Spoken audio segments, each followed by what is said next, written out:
ఆ వృద్ధాశ్రమంలో ఓ రోజు కథ.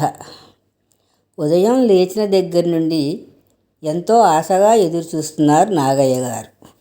మాటి మాటికి గదిలోంచి బయటకు వస్తూ లోపలకు వెడుతూ కాలుగాలిన పిల్లిలా తిరుగుతూ ఉన్న ఆయనను చూసి, ఏంటి నాగయ్య గారు, ఈరోజు మంచి హుషారుగా ఉన్నారు, ప్రతిరోజులాగా టీవీ ముందు కూర్చోకుండా ఇలా పచారులు చేస్తున్నారు?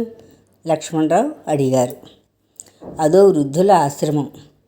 గత 6 ఏళ్లుగా నాగయ్య గారు అక్కడే ఉంటున్నారు.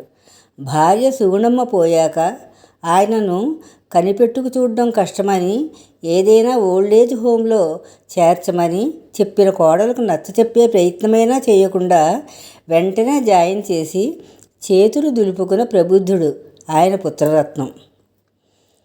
సుగుణమ్మ బ్రతుకున్నన్నాళ్ళు ఉద్యోగం వెలగబెట్టే కొడుక్కి కోడలికి చదువుకునే మనవలకు శ్రమ అనుకోకుండా కావలసినవి వండి వార్చేవారు. అన్నీ అమర్చిపెట్టే అత్తగారు కన్ను మూయడంతో మావగారు బరువైపోయారు ఆమెకు.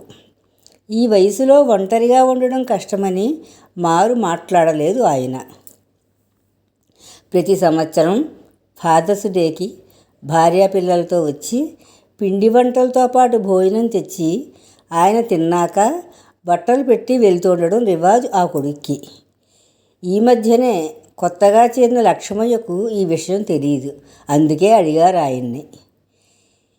ఈరోజు మా అబ్బాయి కోడల్ని మనవల్ని తీసుకుని వస్తాడు అన్నారు కళ్ళల్లో సంతోషం వ్యక్తం చేస్తూ నాగయ్య గారు.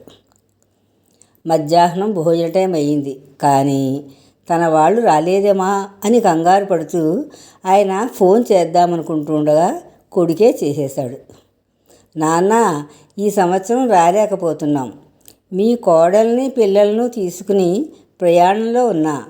పిల్లల హాలిడేస్ టైంలో నాకు లీవ్ దొరక్క వెళ్ళలేకపోయాం. తిరిగి వచ్చాక వీలు కుదిరితే వస్తా. కొడుకు పలుకులు విన్న ఆయన చెమర్చిన కళ్ళు ఒత్తుకుని భోజన హాలుకు బయలుదేరి వెళ్ళారు. విన్నారుగా, వృద్ధాశ్రమంలో ఓ రోజు అనే కథ. రచయిత్రి కమలాదేవి పురాణపండ.